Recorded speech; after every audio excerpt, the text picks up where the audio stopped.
Rise and shine, it's a brand new day. Ken and Ken take the stage, ready to play. Weekdays at 10, the cars on the scene. Coffee in hand, they're living the dream. Question in the voice, got the whole town awake. Bringing fire to the mic, make no mistake. Shows in the corner, spitting out facts. Dropping truth bombs, ain't holding back. Ken and Ken in the morning, feel the heat.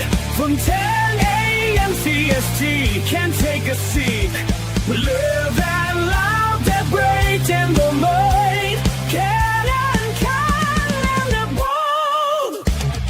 Light up your speakers, crank up the sound. They're talking about life upside down.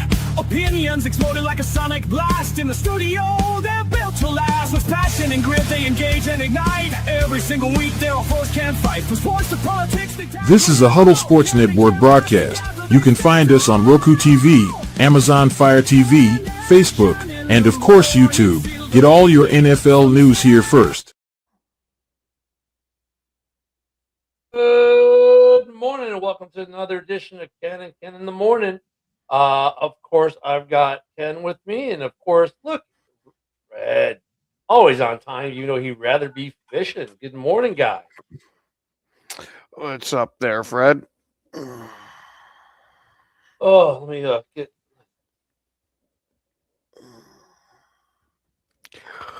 Well, it became official. They lured Philip Rivers out of the retirement home. Yeah, I know. We talked about it yesterday morning, and I went throughout my day, and then I was on an evening show last night. It's like, oh my God, he actually signed. So this is weird because he was a semifinalist to enter the Hall of Fame this year. Think about that for a second. Oh yeah, he just if he actually plays one game. If he plays one game, he resets his clock to now it'll be what was it, like 2037 or some shit like that. 2031. Well, if he plays, this year's considered 2025, so 2030. Okay. Yeah. For some reason, I thought it was longer than that. They had to wait. No, it's 5 years. It's 5 Oh, okay. That's just ridiculous. I mean, if Green Bay don't win the Super Bowl, I'd really love to see him win it. Because what's the major knock against Philip Rivers and why people try saying that Eli's a better quarterback when I think anybody with two eyes and not a bias is going to say Philip Rivers was the better quarterback. Actually, I saw a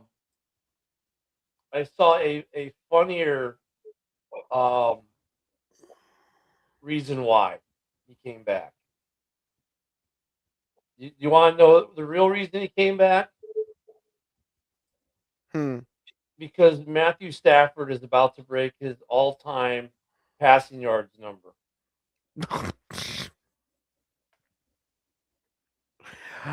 I got a feeling it might be that maybe he needs an extra paycheck or two to feed that army of kids he's got on the farm. Bro, there's no way he spent the hundreds of millions that he made. Like it's a good joke, but he's still got money. I doubt money is the reason. Because what's he making on the practice squad? Like $8,000 a week or something like that. Not even 8,000. I'm telling you, it's Matthew Stafford too close to his record. Yeah, Fred, it's pretty much the same freaking shit here. We got dumped on with a bunch of snow last night, and now it's warming up. And we're getting rain mixed with it, so we got nothing but slush bullshit.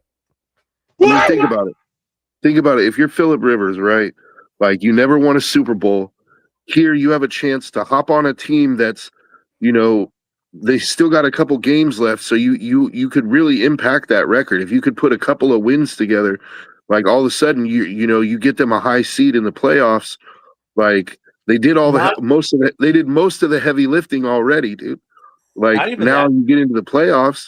Go ahead, Ken.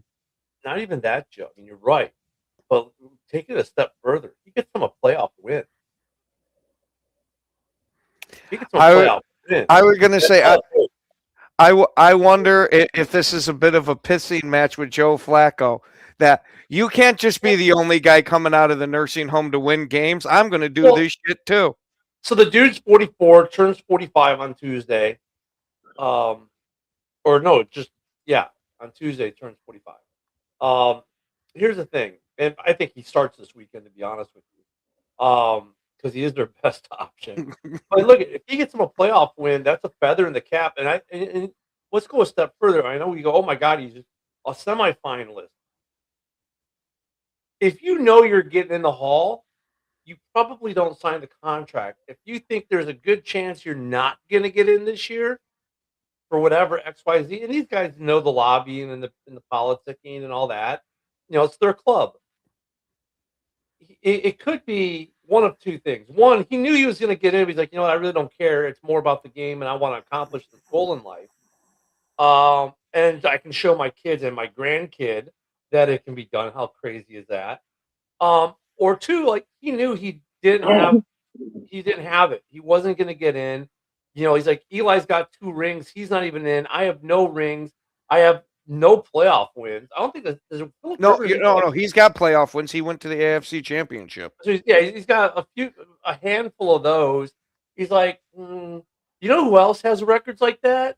Tony Romo, Jay Cutler. The NFL is littered with quarterbacks with great numbers.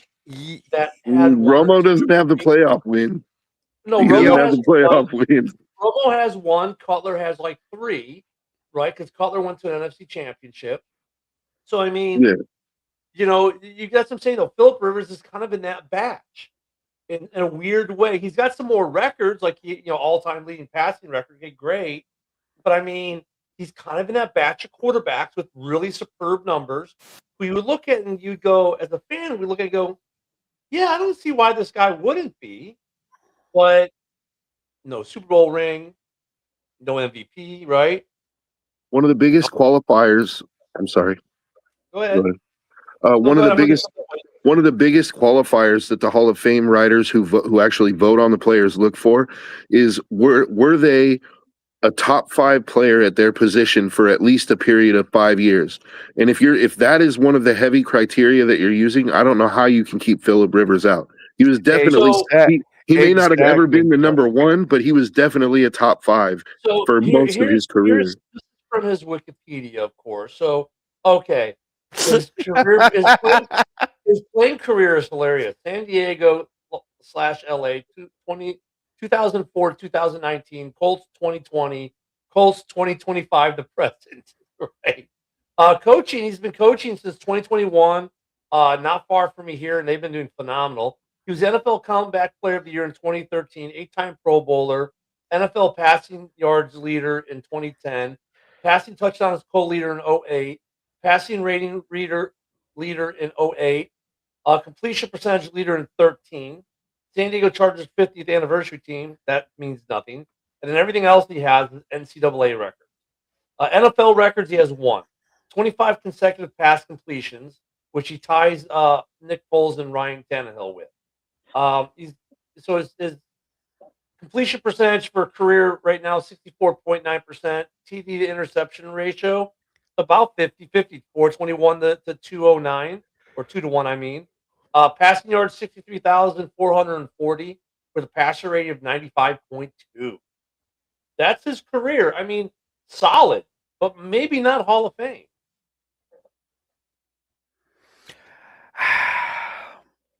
I personally think that Philip Rivers is a Hall of Fame quarterback from 8-time Pro Bowler. From watching him play. He, like Joe said, he was constantly in the top 5 of these quarterbacks. Now, he had the unfortunate happenstance of playing in the generation that had Tom Brady, Drew Brees, Aaron Rodgers, that sat there and kind of skewed it a bit on them. Well, I think he's a lot better quarterback than Eli. Joe's reaction was best. 8-time Pro Bowler, but Joe, Lance Briggs, 7 straight Pro Bowls, not even a semifinalist this year. Yeah, I know. Peanut Tillman, not even a semifinalist this year.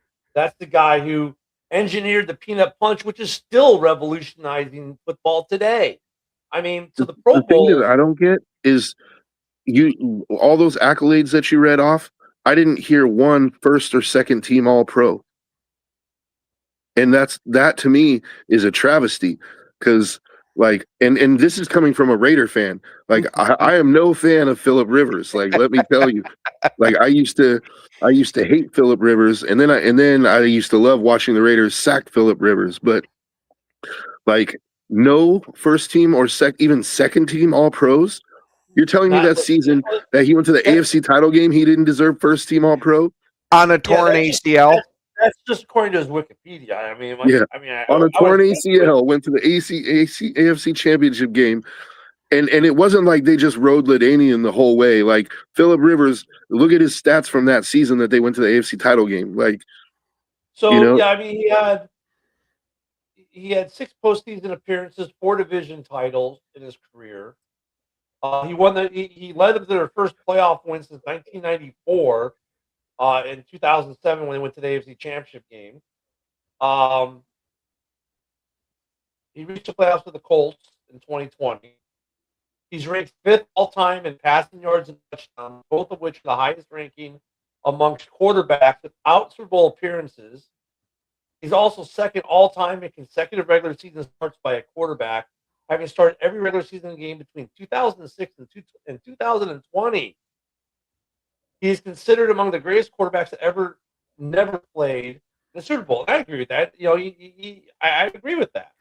To me, it sounds like you're reading Dan Marino's credentials to get in the Hall of Fame. He got in. He didn't have no Super Bowl, but he was one of the best damn quarterbacks of his era. To me, that's Phillip Rivers. But Dan Marino did play in a Super Bowl, though. Yeah. I was going to say that could be a very big differentiator for the voters. Phillip Rivers isn't in. Troy, I am the worst quarterback in the Hall of Fame. Aikman is.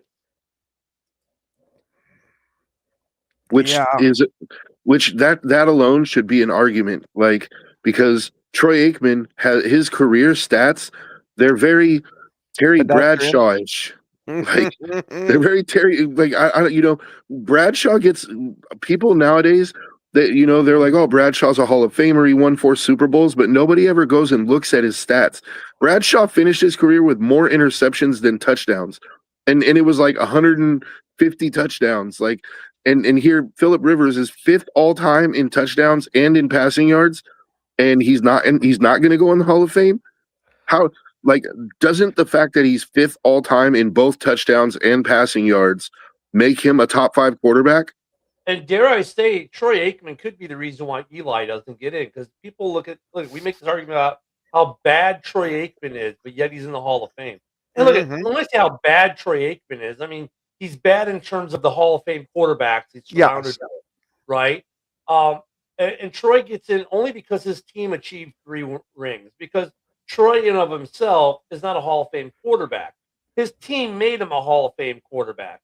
Well, you could probably say the same thing about Eli. Like, Eli in of himself, not a Hall of Fame quarterback, but his team made him so. And yeah, he's got 2 Super Bowl rings.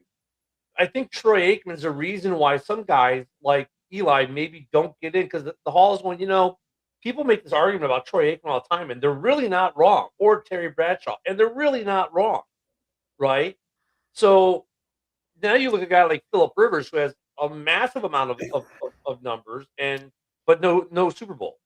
Ken, I got to interject here that I think that there's a difference between Terry Bradshaw, Troy Aikman, and Eli.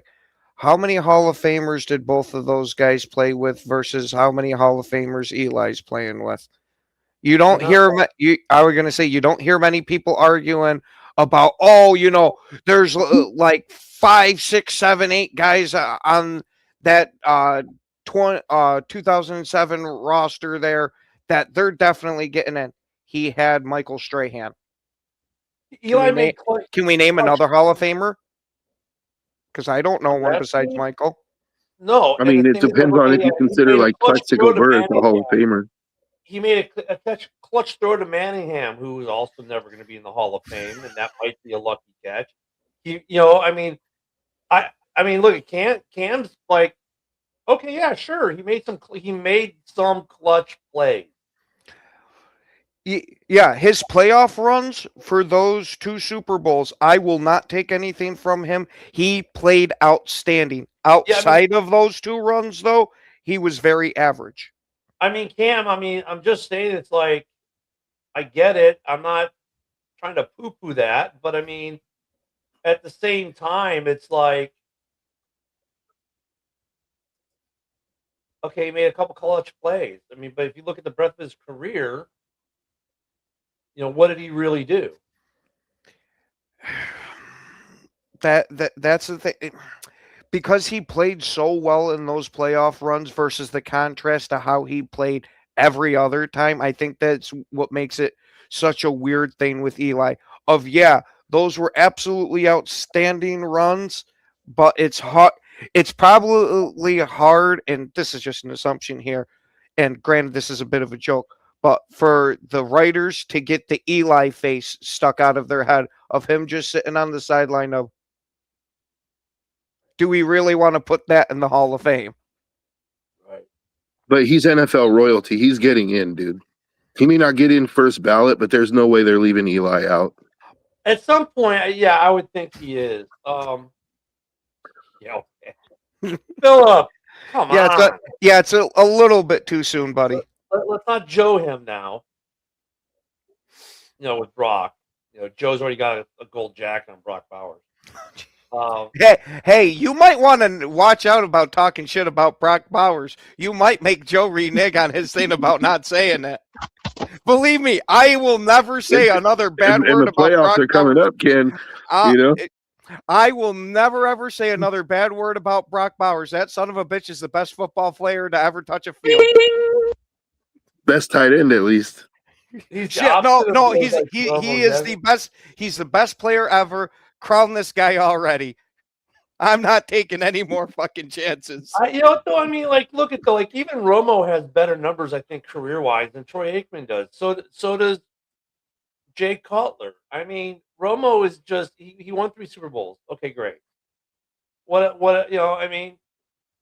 If you put, I'm just saying, you compare Rivers. Okay, let me ask you this: who would you rather have on your team, Philip Rivers in his prime, or Troy Aikman in his prime? I'm taking Philip Rivers hands down. Yeah, not even close. Taking Philip Rivers.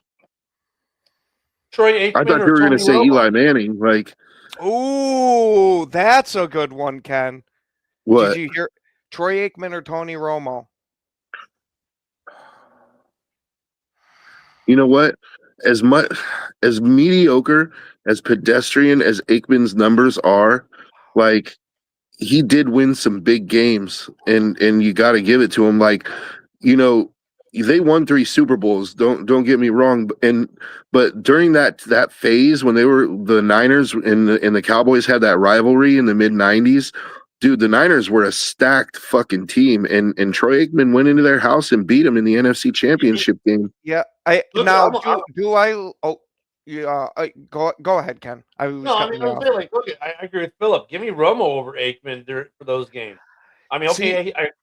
Joe, I'll grant that he went in there and they won games. Cool, but you know what? If Romo was a quarterback, they still would have gone in there and won games. If Cutler was quarterback, for them, they would have gone in there and won games. If Philip Rivers was a quarterback, they would have gone in there and won games. I am definitely going to. Is just what Aikman is? He is the neckbeard with rings. I think that's discrediting him. A little bit better. He's better than Kyle Orton, okay? But he's basically a better version of Kyle Orton with rings. That's what he is. But see, I do not believe that they would have won the 3 Super Bowls with Romo, because do not forget, in these playoff games that Romo was in, he not always, but a majority of the time, he had some big gaffe in that playoff game that caused them to lose, where Troy Aikman did not. Now, do I like Romo personally and as a commentator better than Aikman? Absolutely. But on a football field, give me Aikman. In the regular season, I might take Romo because his stats were outstanding. But bouncing off of what Ken said, so as soon as you said Tony Romo, the first thought that popped into my head was that playoff game against Carolina where he threw 4 picks in the first half.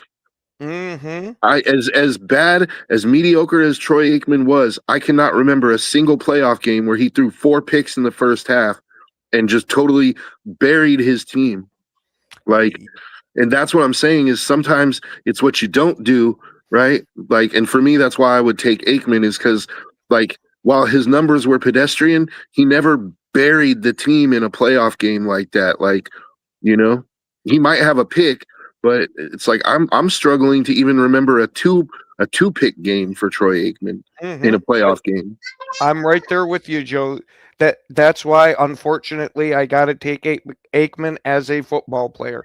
I believe that he is a better quarterback than Romo, at least when the times matter. Now, granted, Romo did have some good numbers and won't take that from him, but when things mattered, he cracked. Remember that fumbled snap on the Yeah, extra point cost him the playoff game? That's the one that popped into my head when we were talking about it. So that play there, though, changed the NFL. Because no longer are quarterbacks the holders.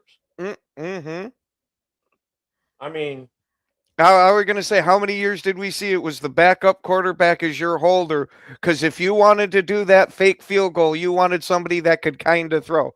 Well, they said, well, if we're only looking for kind of throw, we'll teach the punter how to throw. thank you. I agree, Philip. And he's a I don't terrible know. commentator.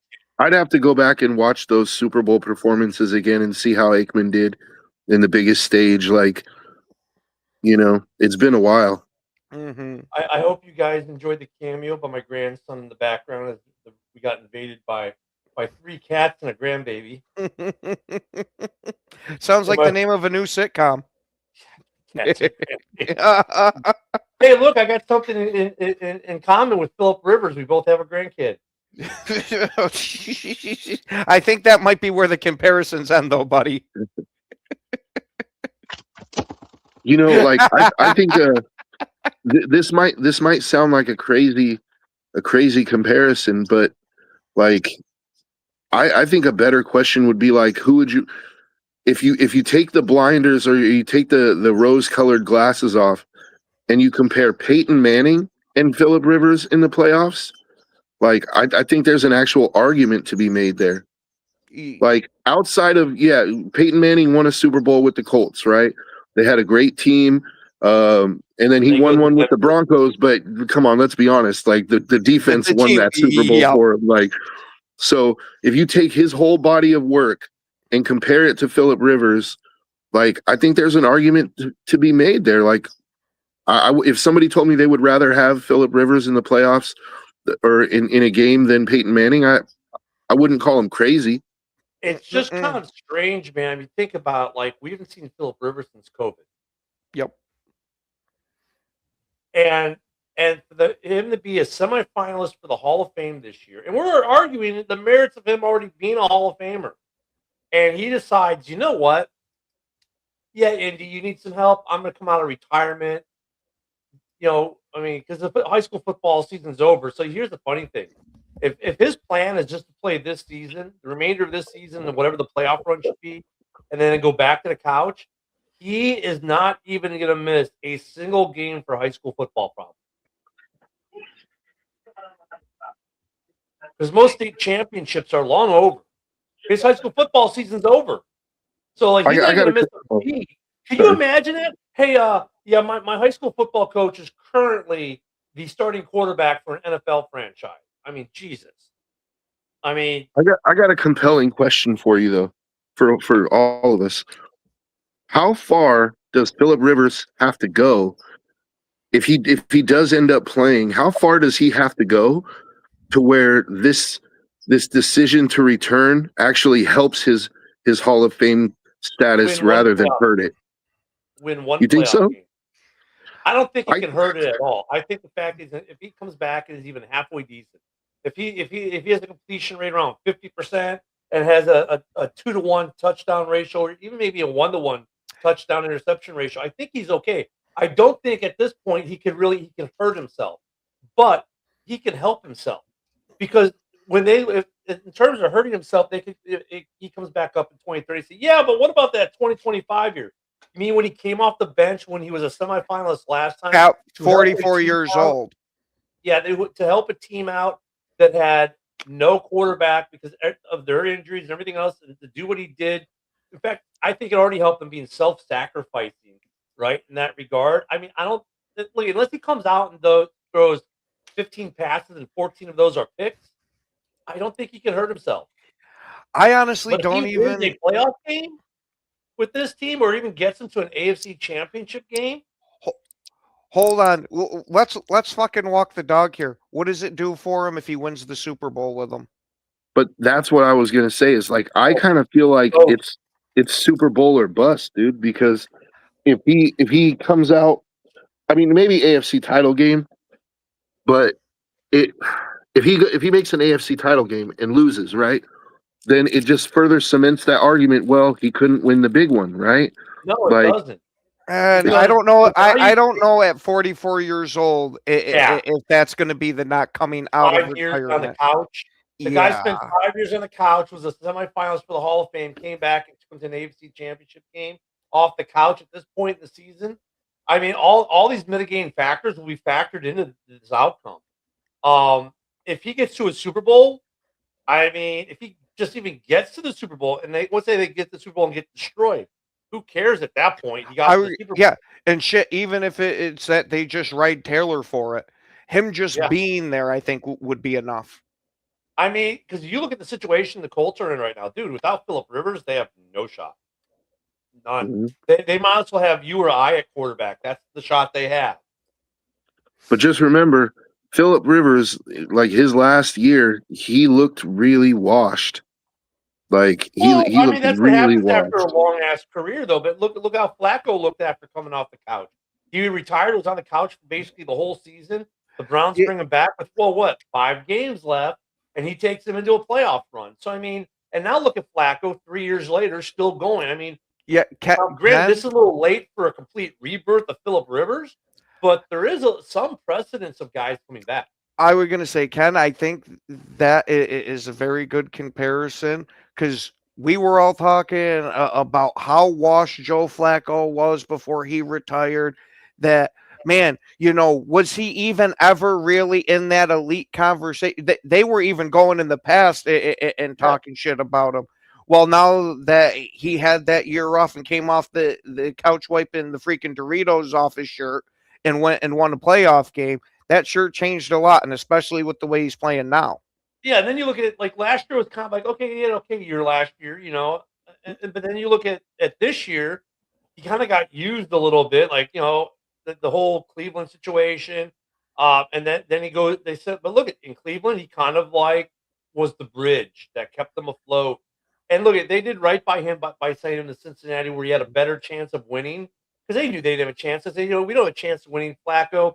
Dude, we're wasting your time. We're going to send you to Cincinnati. Think about it. That's like the Bears trading the Packers a quarterback in season. Fucking fertile, Phil.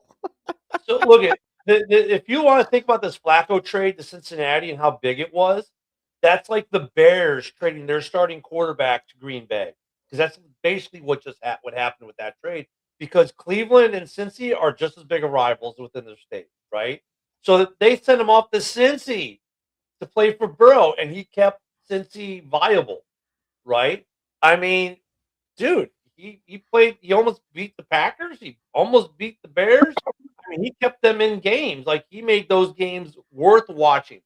Flacco shows you that if sometimes you just need a break, whether it be a full season or 3/4 of a season. Now, Rivers taking 5 seasons might be a little extreme, but this is Phillip Rivers we're talking about.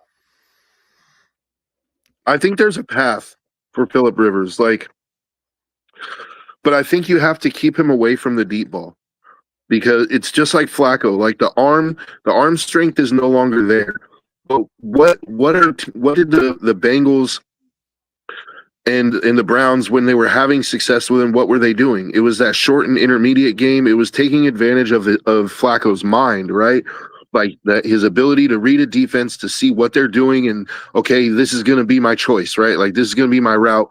Like this guy should be open, and reading the field like that. And Phillip Rivers can do that. Like he's very good at. He has a mind for the game. So I think I would be running a lot of short and intermediate stuff, and just count on him to make those plays, to see the coverages, and like I think, but I would keep him away from the deep ball because I think that's just a disaster waiting to happen.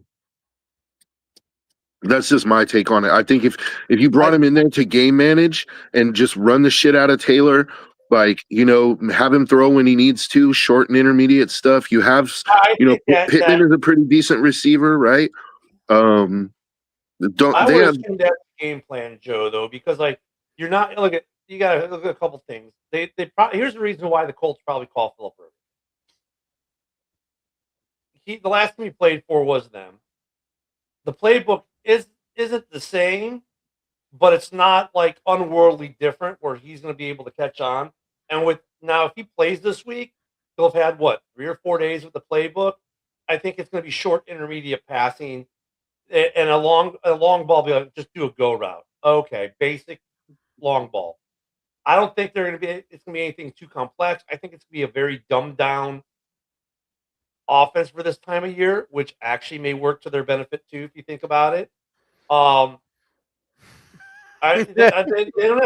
They don't have to do Ben Johnson offense with Philip Rivers. Just like here, hand the ball off, short, intermediate, good thinking passes. Don't turn it over. I mean,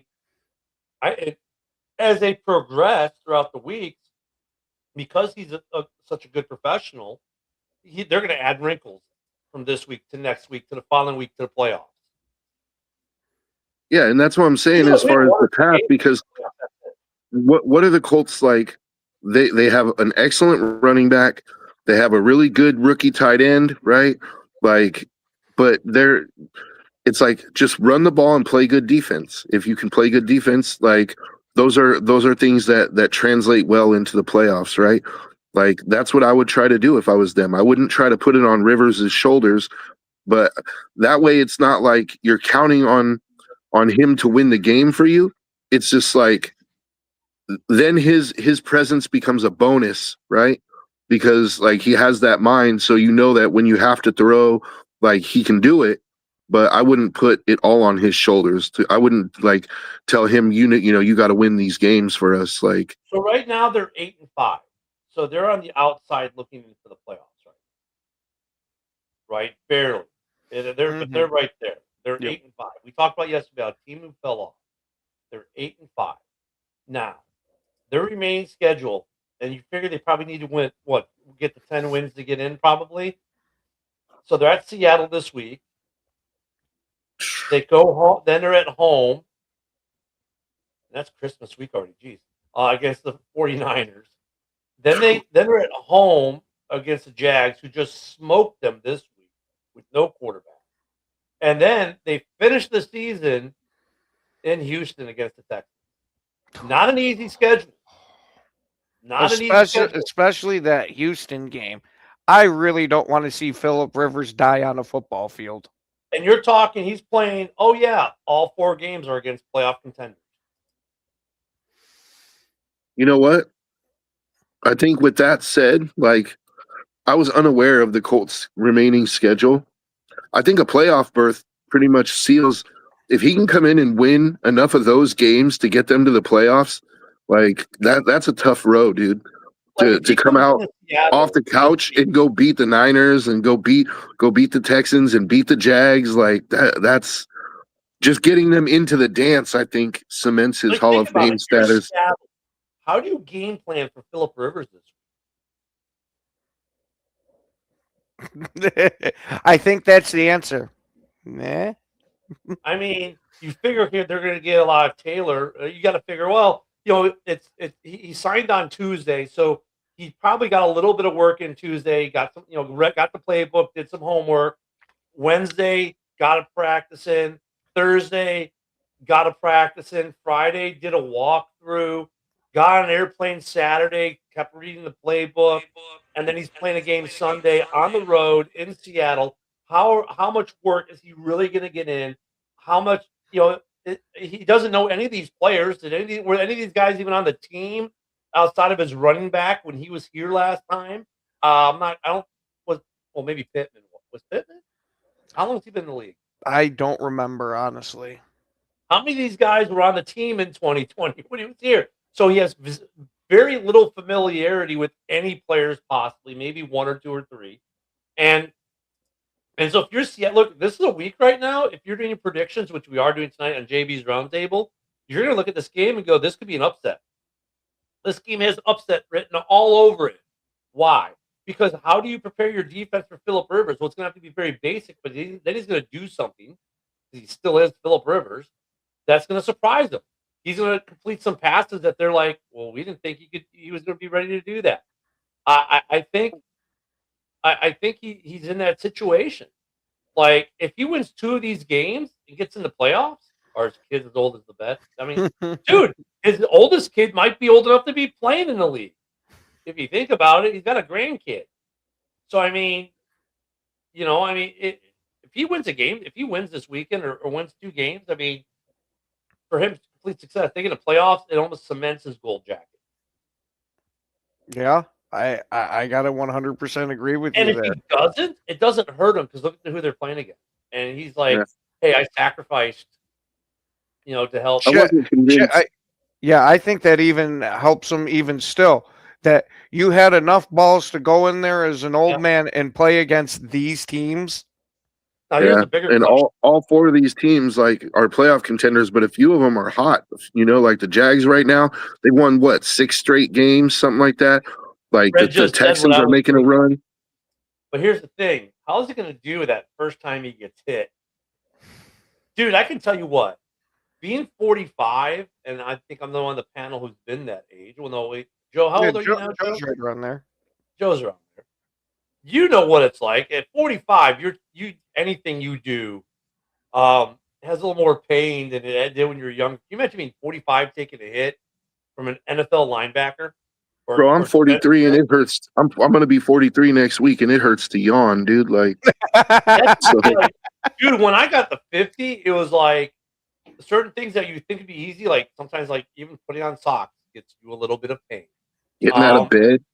Yeah, getting out of bed, right? So here's Philip Rivers, and he's here's the thing though. I think shape-wise, I think he's gonna be in shape. Why? He's been coaching high school. He's probably he's in the weight room probably still every day. He's doing those things with his high school kids. I think physically he's gonna be in shape. But being in shape, at least because he's been in the weight room, maybe doing some cardio, stuff like that, is one thing. But he hasn't taken a hit in 5 years. He also hasn't had to take a drug test in 5 years. I'm not saying that's what it is, but maybe.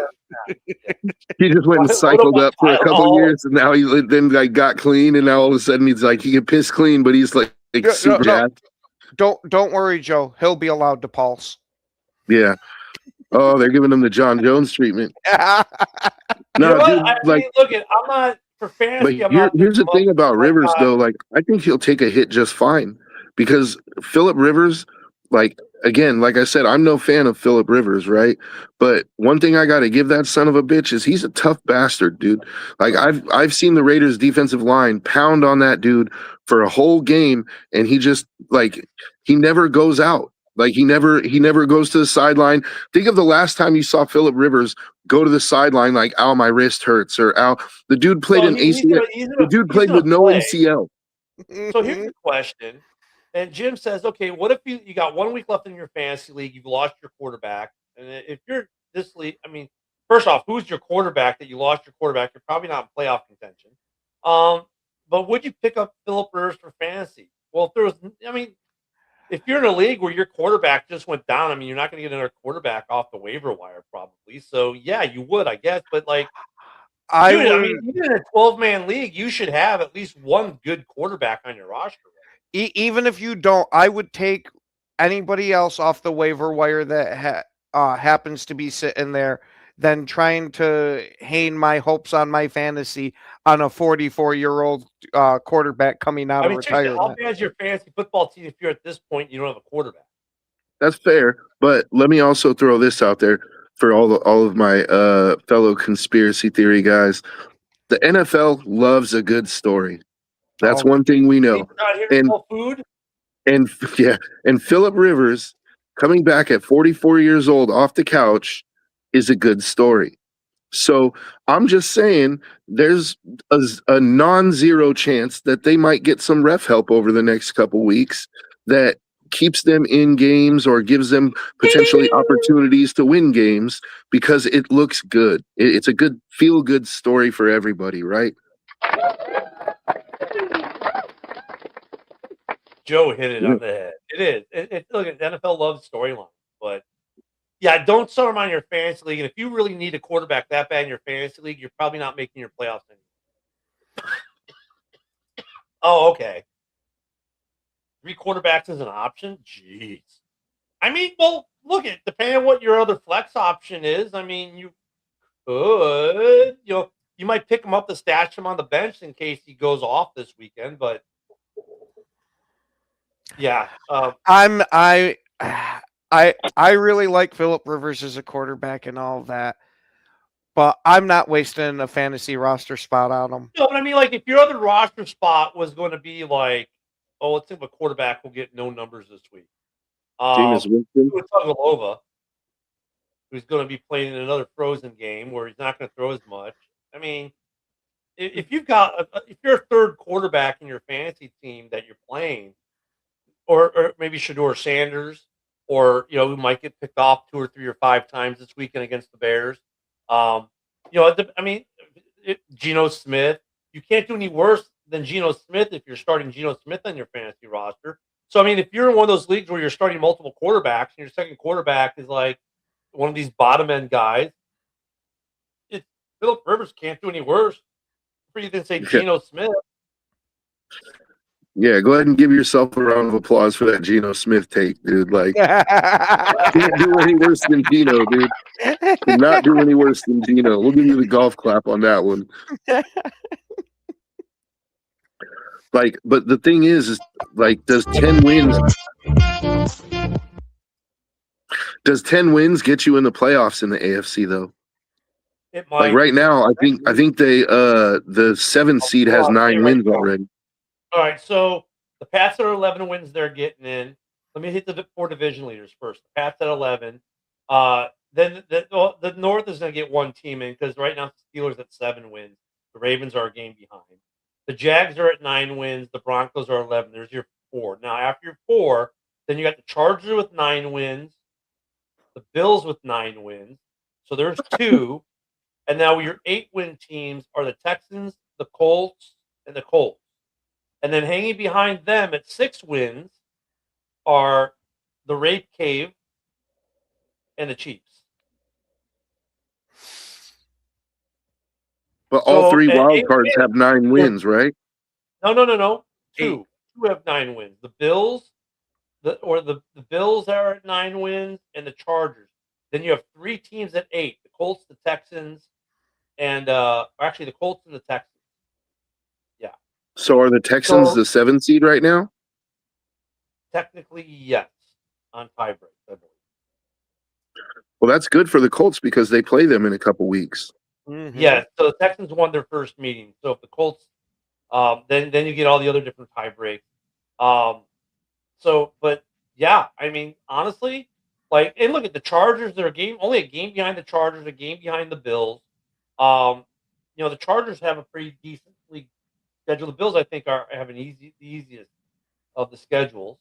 Even though they got the Pats one more time.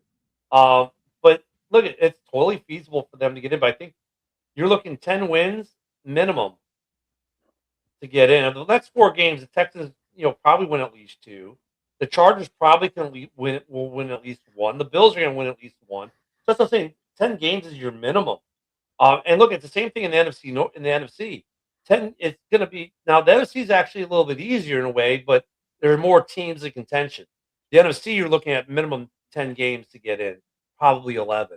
And I'd say the AFC is probably to get in, it's 10 to 11 games. So yeah, they could. Look, they're right now basically for all intents and purposes tied for the final slot. They got to overtake the Texans at minimum. And look, you could still win the division because remember the Colts. If you look at their schedule, okay, they're a game behind the Jags. They just lost to the Jags, right? They played the Jags. They still got 2 division games. Mhm. They finished against the Jags and the Colts. If they win both those games, they could be in first place. Yeah, that's why I like their chances because of that. The fact that they're still in contention for their division and they're one game out and they get to play the team that's ahead of them. Like Mhm. the table is set for Philip Rivers. Like he Now, just no has to Sauce come in and Gardner. win. That hurts them defensively. They lost Sauce, but they were good without Sauce. Sauce just made them better.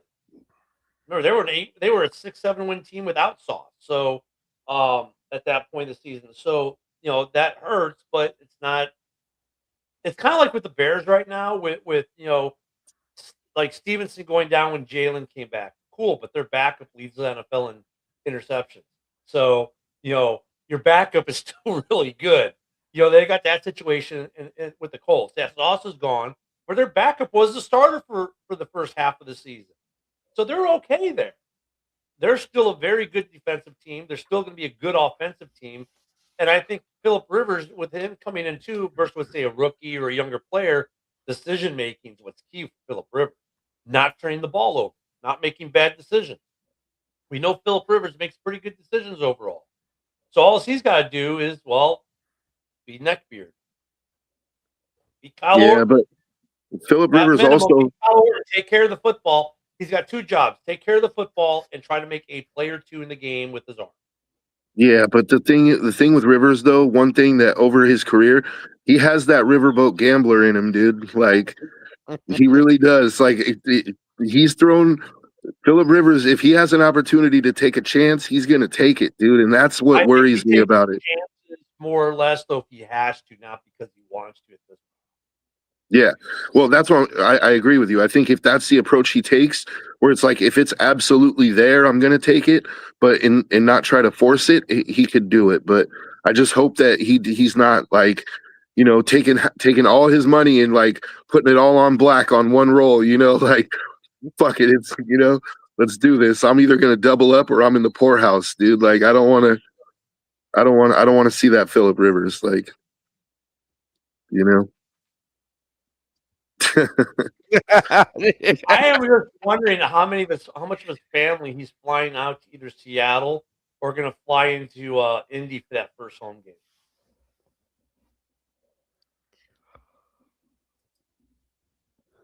Yeah.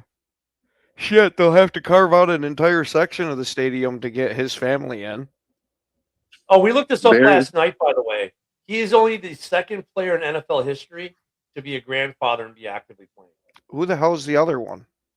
Let me see if I can bring it up. Let me see if Brock still has my query from yesterday. Yes. Okay. Rare grandparents in professional sports. There are only 4 or 5 ever in professional sports that were grandfathers and still playing in the league. The 3 from soccer were Amar Gunnarsson, who's an Icelandic striker.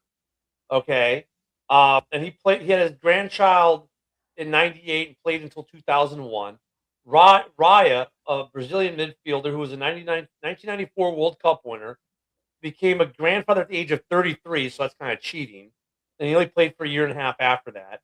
Simeon Royce, an English goalkeeper, is reportedly now a grandfather and is still playing with Gillingham, but that's in a lower league, not the Premier.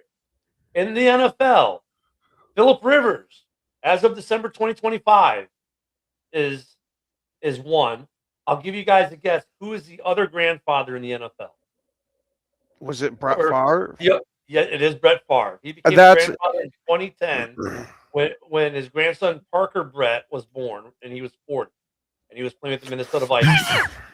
So Philip Rivers would be only the second NFL player, if he plays in a game, to be a grandfather. So 5. There's never been a grandfather in the NBA, MLB, or NHL, even though I think LeBron James is trying to make the case for it. But yeah, that's it. 4 to 6 documented cases across all pro sports are reliably known. That's it. That is it. Crazy, isn't it? And I can kind of understand the soccer ones a little bit. Some of those, the one guy that cheated. He was a grandfather at 33. Holy crap! I don't Holy know if crap. that's cheating or just so much bad parenting. little bit of both. I mean, and some of these guys, like the one guy who's still playing in the lower divisions, like if you ever watch Welcome to Wrexham, their first year when they're that low division they're in, you had some guys who are long in the tooth, just holding on to play. So I can understand that. That's like that. Yeah, documented. Yeah, how many? How many? How many of those guys had kids when they were rookies and played 15-year careers, and their kids had kids? That's the problem. Think about it. You would have like the only guys who really have a shot, if you think about it, of being a grandparent while they're still in, are the guys who had their first kid maybe while they're in college still, and then put together like a 20-year career where maybe their kid had a kid when they were 18, 19, 20. I mean, unfortunately, we can't forget the people that have kids at like 13, 14. Yeah, I know. But you figured some of these pro athletes, their kids aren't doing that. I money usually, and with money, I've seen a lot of irresponsibility come with money. I understand, especially family money. But usually they a little different. They live in a different situation. Put it that way. But yeah, I mean, you can see why it's so. I mean, you got to have a 20+ year career usually, unless you're this guy from Brazil who was a granddad at 33. Jesus, what the heck? Did his kid have a kid at 13? That might have been the case right there. Jeez, 33 years old and you're a grandfather. They'd almost have to. Like you had your kid at 18. I mean, he's on the road all the time, dude. He might have had his kid at 13. Yeah. He's on the road all the time, dude. Like, he's not really there to be a dad. There were cases where you could have almost had that, like Ken Griffey and Ken Griffey Jr. They were both playing together in MLB at one point, right? They were both in the league at the same time. That could have been a scenario if Ken Griffey Jr. had had a kid. Then Ken Griffey Sr. would have been a grandfather playing baseball. But we have seen it where we've had father-son combos play in the pros. That's happened a few times. So those could have been possibilities. Yeah. Now I know, right? Any kickers? But even the kickers retire by the time they're 40. I was going to say, do kickers count as football players? Man, I think I hurt Ken's pride on that one. Did you see his name? Seabass, Sebastian Janikowski. I hereby do this to Ken. I don't know. That one seemed to touch a little close to home. You should go in the Hall of Fame this year. Ken, get on the brick wall. Yeah. There's no respect for kickers. Don't get mad at me. You had to have Pat McAfee go out there and say that kickers are people too.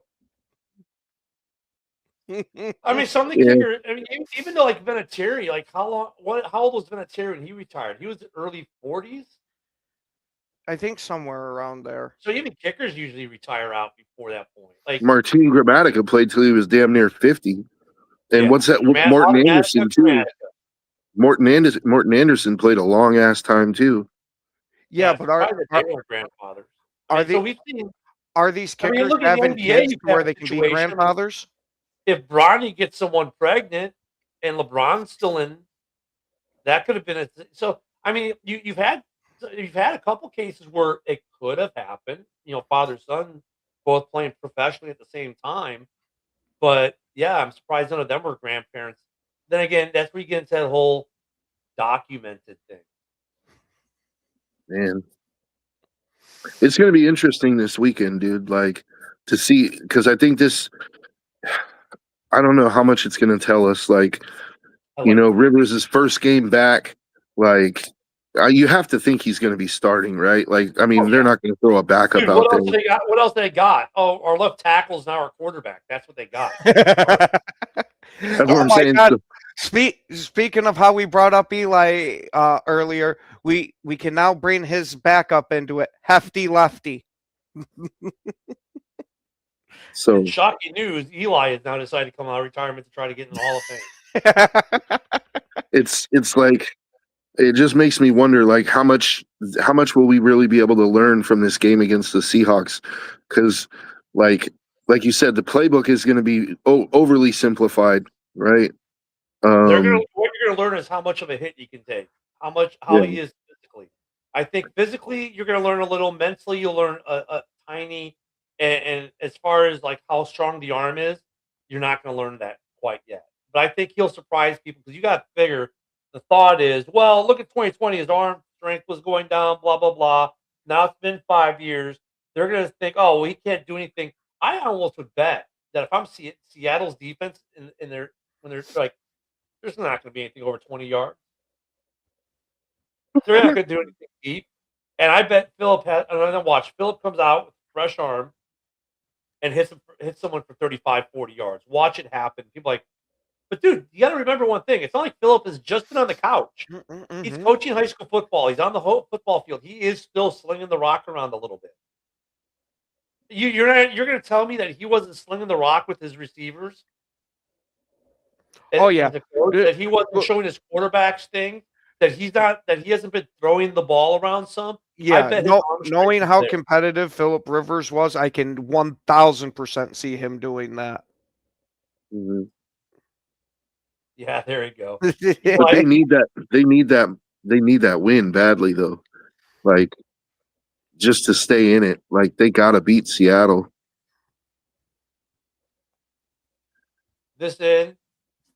The new starting quarterback for Seattle this week will be Eli Manning. He's paid the Ginger Jesus to not play this week, so he can. All this does is remind me of the video there that I just saw this morning. Since Rivers is coming out of retirement, they said they took the scene from Spider-Man there, where it's the Green Goblin mask talking to the Green Goblin there, and it's Tom Brady's helmet on the shelf talking to him. Hey, are we doing an MMA show today before we run out of time? Yeah. All right, before we run out of time, let me do some shameless plugging. Don't forget today, we will have the MMA show at 2 o'clock. Tonight at 7 p.m. Central, we have Palace Hall. At 8:30 tonight, there's going to be JB's roundtable, so we'll be doing our predictions for the week. Also, don't forget you can catch all these shows. Yeah, all these shows on Rumble at Ken the Bear Fan on Rumble. Please go give us a follow and hit that subscribe button over there so you never miss any of the shows. You'll also catch most of these shows today on Rob's X, which is what is Rob's X? I just know username. You can on Viking Rob on X, or you can catch him at Talking Sports 18 on X, which will show up as Ken the Bear Fans too. It's my secondary account that I'm on right now. You can catch us on the Huddle Sports Network on Facebook. You can catch us on, well, if it's working, the Huddle Sports app on the TV. Just want to get those. Yeah, Fred, Fred's on a lot of the shows, man. You gotta look. But if you go to Rumble, you don't have to set an alarm. Rumble will just tell you. So please go give us a follow at Rumble too. It helps us out, especially when you hit those likes and subscribes. It helps out more than you know. Dude, this weekend is gonna be fun. Today's going to be fun with all the podcasts that Ken and I are doing today. Oh, my God. But Wednesday's always our heavy day. But it is going to be a fun weekend. And we haven't even started touching the other games because there's some big games this weekend. In the NFC North, there are some huge games like, dude, Detroit, Green Bay, tough games. The Bears go to Cleveland. You've got stuff going on in the AFC North, some big division, a lot of division impact games. It's playoff crunch time. I can't believe we're already at this point, week 15 of the season. It's like, can we please slow it down? I want football to last longer. I don't want to be in the off season yet. Can we? I know we're only like 2 months away or so from being in the off season, about 2.5 months out. Like, no, I don't want the months. I love the weather in the summer, but I don't want there to be no football. So yeah, guys, we got a lot of stuff coming up for you today. Definitely check us out. Thank you, everyone, for being in the comments today and giving us a watch. Be with us every day at 10 a.m. Central. We're always having some kind of fun. And maybe you'll even see Joe do a dance. Nope, not this time. Okay. Especially when he's not advocating for the Miami Dolphins cave that they now have. And look, we talked about it yesterday, but dude, like the Dolphins very sneakily get themselves back in the playoff pick. I don't think they get in, but still, that's the cave that they have. I created the title of the rape cave. We will not call it by anything else. Ken's rape and cave. on that note, we have to bow out. JB is next, talking Lions football. Thanks everyone. We'll see you again tomorrow. Have a great day. Or we'll see you